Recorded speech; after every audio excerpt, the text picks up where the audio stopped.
Assalamualaikum warahmatullahi wabarakatuh. Saudara-saudara semua, marilah kuliah. Hari ini kita buka bersama dengan membaca basmalah. Bismillahirrahmanirrahim. Lalu pada kesempatan yang berbahagia ini akan saya teruskan tentang fikih al-ma'un yang sudah kita sampaikan minggu kemarin. Yang berikutnya adalah dari rumusan fikih al-ma'un yang minggu kemarin kita harus berkhidmat, lalu pada rumusan yang kedua ini dari rumusan fikih al-ma'un adalah bantuan dan pemberdayaan. Jadi bantuan dan pemberdayaan kepada yatim dan orang miskin. Lalu bentuknya apa bantuan dan pemberdayaan itu? Yang pertama adalah tentu memberikan perlindungan bagi mereka yang membutuhkan perlindungan. Lalu yang kedua adalah memperhatikan masa depannya bagi anak yatim dan orang miskin yang masih belum dewasa. Lalu yang ketiga adalah menghindari perlakuan tidak adil. Lalu mengurus mereka bagi mereka yang masih harus diurus. Lalu memberikan santunan bagi mereka yang membutuhkan santunan. Lalu tidak berlaku kasar kepada mereka. Lalu yang terakhir tentu kepada anak yatim atau orang miskin yang pada anak yatim yang masih di bawah umur, kita punya kewajiban dalam mengelola hartanya. Dan nanti ketika sudah dewasa, harta itu kita kembalikan kepada si anak yatim.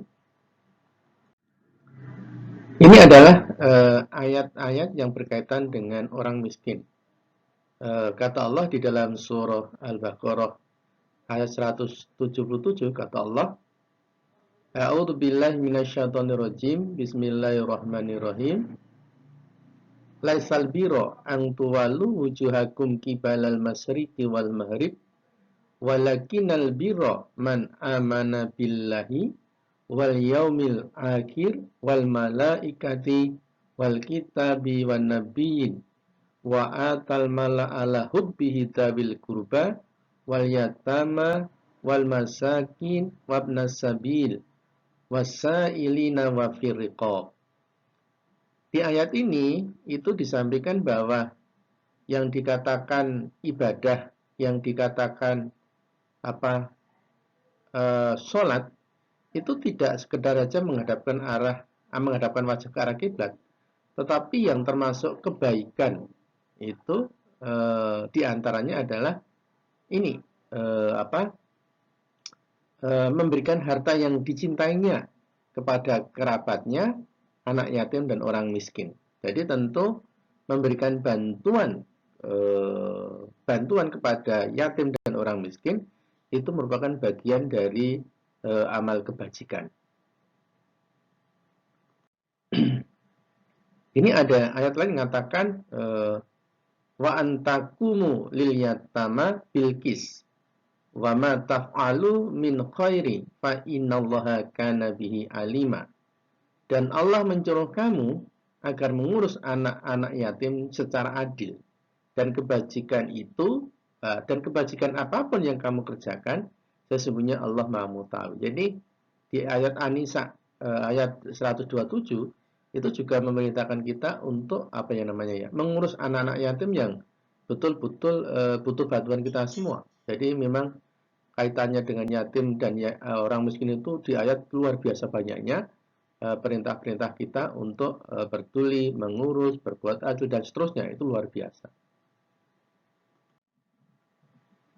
Ini adalah skema perluasan cakupan spirit al-ma'un, refleksi untuk aksi. Jadi kalau kita lihat di dalam gambar ini adik-adik, di sini ada pendusta agama. Jadi apa sih pendusta agama itu? Lalu di dalam sini yang termasuk pendusta agama adalah yang pertama adalah menghardik anak yatim. Nah ini, jadi pendusta agama itu menghardik anak yatim. Lalu yang kedua adalah tidak menganjurkan memberi makan orang miskin. Ini tidak memberikan atau tidak menganjurkan memberi orang miskin. Jadi pendusta agama itu satu orang yang suka menghardik anak yatim, lalu tidak menganjurkan memberi makan orang miskin. Nah, dua sifat ini adalah merupakan apa perbuatan atau tindakan yang tidak berpihak pada kaum miskin. Nah, ini adalah jadi apa yang disebut dengan pendusta agama? Nah, pendusta agama adalah orang-orang yang tidak berpihak pada kaum miskin. Ini adalah dalam skala individu. Tetapi dalam cakupan yang lebih luas, yang termasuk pendusta agama itu adalah ini kelompok yang tidak peduli pada kaum miskin. Jadi kalau ini sebuah komunitas ya tidak peduli kepada kaum miskin.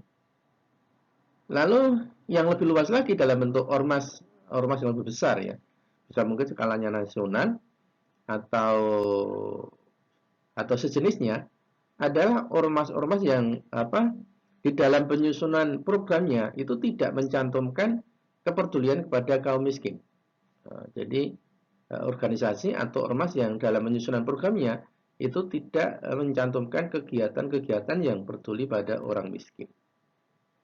Pada tataran yang lebih luas dalam bentuk negara adalah termasuk pendusta agama adalah negara yang tidak menganggarkan di APBN-nya kepada kaum miskin. Jadi sebuah negara yang APBN-nya itu tidak menganggarkan kepada kepentingan kaum miskin. Tapi insya Allah di Indonesia tidak ada masalah ya, karena memang di negara kita itu punya banyak program-program yang diperuntukkan untuk kaum miskin. Termasuk salah satunya adalah pemberian bansos kepada keluarga prasejahtera, termasuk juga bantuan-bantuan yang lain. Jadi insya Allah di Indonesia tidak ada masalah. Lalu yang berikutnya yang perlu kita sampaikan adalah melacak peta permasalahan di kehidupan kita ini.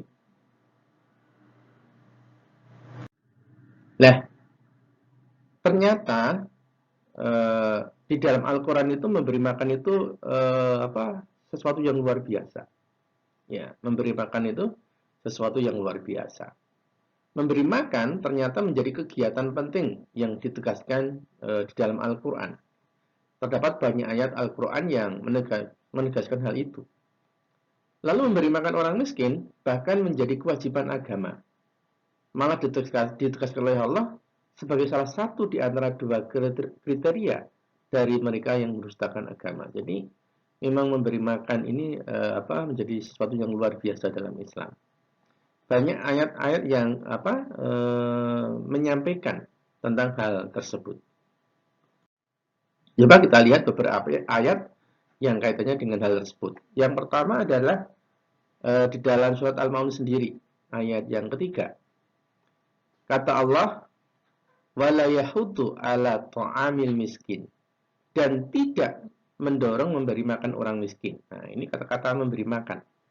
Lalu di dalam surat Al-Fajr ayat 18 kata Allah, wala tahaduna ala ta'amil miskin, dan kamu tidak saling mengajak memberi makan orang miskin. Nah, ini lagi kata-kata memberi makan.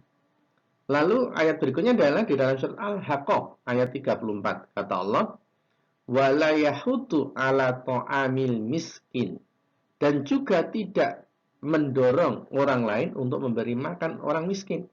Jadi kata-kata ayat cukup banyak ayat yang menganjurkan, memerintahkan kita, bagi kita baik yang mampu itu memberi makan orang miskin, bagi yang tidak mampu adalah mengajak orang-orang mampu untuk memberikan makan kepada orang miskin. Saudara-saudara semua, demikianlah kuliah pada hari ini tentang kelanjutan rumusan fikih Al-Ma'un.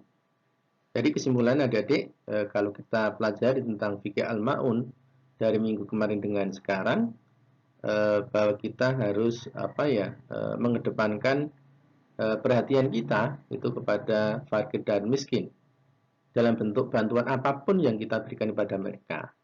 Bagi kita yang tidak mampu secara ekonomi, kewajiban kita adalah mengajak orang lain yang mampu untuk memberikan makan kepada fakir miskin. Tetapi bagi kita yang mampu, tentu punya kewajiban untuk memberikan makan pada fakir dan miskin. Itulah rumusan fikih al-ma'un yang perlu kita sampaikan.